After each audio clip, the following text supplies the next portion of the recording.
Now, it is very early in the morning, so I need to keep my voice down a little bit because I've got Lisa and Arwen sleeping in the bedroom across the corridor from me. And it's so early in the morning because I've just had my first catch-up call with my tutor, mentor, I don't know quite what to call Sebastian, for the incubator. And now we're in week 2. We are doing weekly catch-up calls to make sure we're getting through the work that we've been set. And it's very early in the morning because Europe is slightly an hour ahead. But I get up very early anyway. I do tend to get up between sort of 4 and 5 at the moment. And before you think that's me just being that kind of, get up at 5, spend an hour in the gym, cold shower kind of entrepreneur, which I'm not. I'm not that kind of guy at all.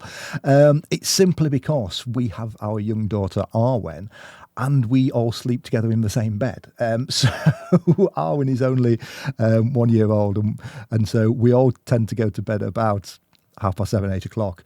I am genuinely usually asleep by 9 o'clock, which means I naturally wake up 7 hours later at kind of 4 or 5 o'clock. So I like to put those hours to good use. And so because there was options of booking in some early calls on this, that's why I chose to take that. But I've just finished. You don't need to know all this about my personal life, but I've just finished the call with Sebastian Joy, who set up the Kickstarting For Good incubator, and it's been a fascinating call. I've just turned the camera back on, so I'm back in the studio talking about it.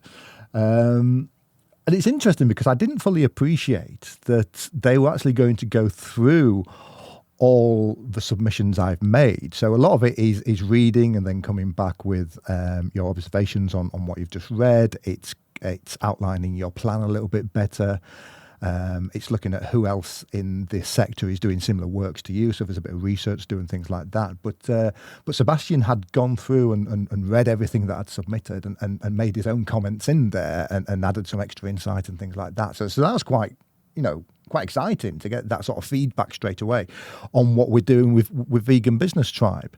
And one thing it's doing, and especially just having that kind of 15, 20-minute catch-up with Sebastian, is it's helping me think bigger. And this is a problem that a lot of us have as business owners. And I always say, when you surround yourself with other people who are on the same mission as you are, that helps you grow your business so much faster.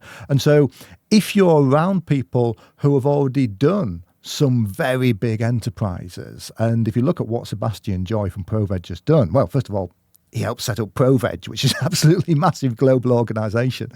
But he brings that sort of thinking to it, of just always thinking that one step bigger and that one step larger as well. And it's this idea that I've used before in business, and they call it the local maxima.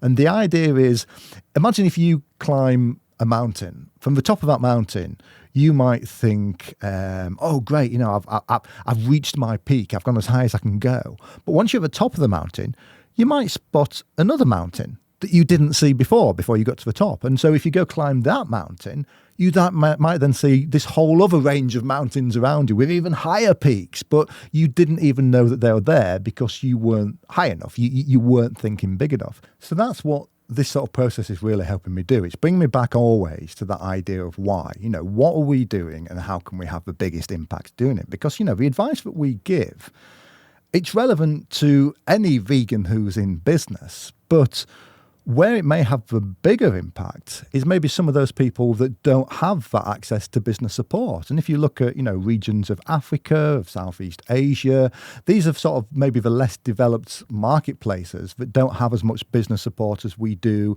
in the UK, in North America.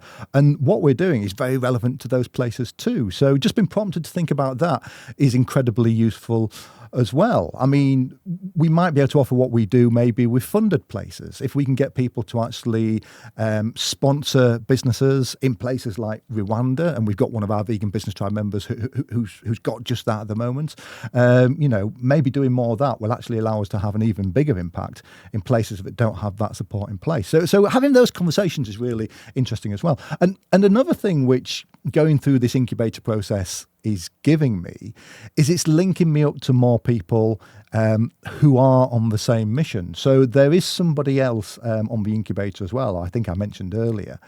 And they're already running an organisation supporting vegan businesses in Europe, but they're doing it face-to-face, doing local face-to-face hub meetups. Now, that's something that we've often talked about doing at Vegan Business Tribe. In fact, when we first launched Vegan Business Tribe, that was the idea, that we would go almost on a tour, city by city, and do meetups and do events, because that was my background. In my last agency, we did a lot of business and B2B events. We helped companies with it. We organised a few. And networking, I've run my own networking groups. I've facilitated things like BNI and things like that as well. So that's a skill set that I've got for doing in-person meetups and in-person support.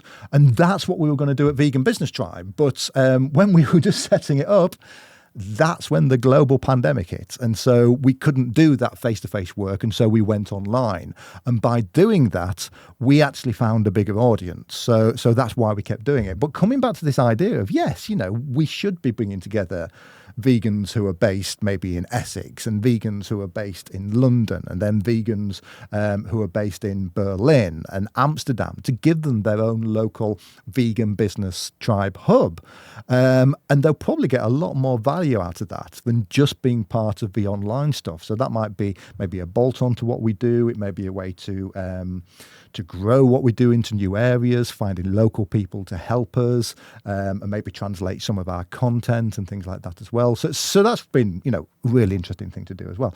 Did my voice get a little bit loud there? I hope I've not woken babies. So I've been sent off to do my week 2's worth of work now, and we're halfway through the week, and I've only done one module, so I'm going to play a little bit catch up this week. It's probably going to be another weekend and evenings working through it all. But going through this incubator, it's a really interesting process, because I think a lot of the things that I'm learning and being told, it's not necessarily new to me. And that was one of my fears about going through the incubator. I am quite an experienced business person. But what it's doing is it's kind of reflecting a lot of things back to me, because with any business, with your business, sometimes you spend so much time working in the business that you lose sight of actually what you're building, that you're not just being an employee, you're actually trying to lead a business forwards as well. And I've always thought that I've been quite good at that. I always put half a day a week aside to go sit in a coffee shop, go through my notes, work about what we should be doing next with Vegan Business Tribe, what I should be moving forwards. But to actually get this larger shift and this larger kind of growth, it really helps to have other people on board.